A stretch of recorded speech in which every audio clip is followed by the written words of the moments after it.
is just a little bit more.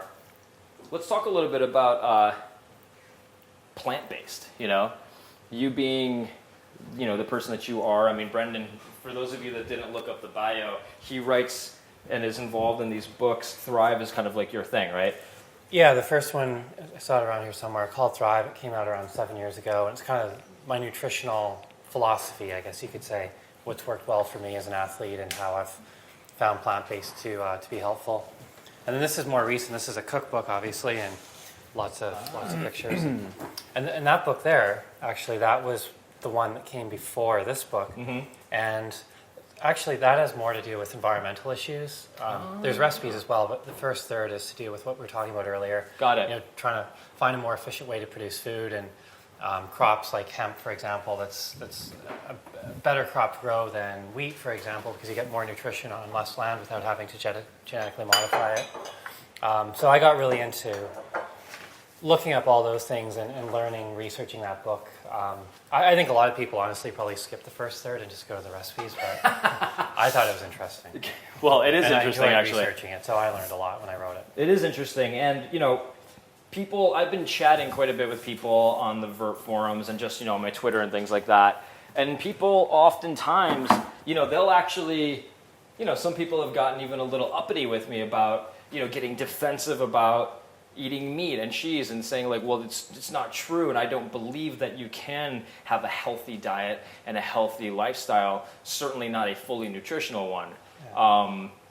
And of course, I'm new to this, so I'm never going to bag on somebody for sticking to the old ways. But because I am curious about the facts, the facts are, and correct me if I'm wrong, that it is not only inaccurate, but just fully not true, the idea that you must have animal protein.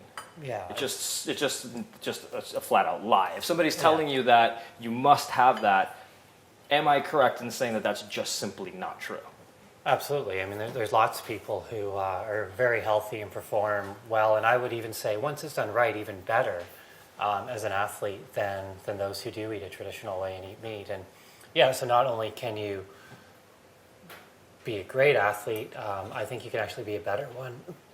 But again, there's some learning involved too to really get the most performance out of plant-based. So it's not just vegan. Vegan can be junk food too. There's a lot of vegan junk foods out there, and I think some people make that mistake of assuming as soon as they cut out animal products, they're all of a sudden going to feel amazing, and they usually feel a little better. But like I say, there's a lot of bad food that is plant-based too. It's just tell me about it. Knowing what to eat.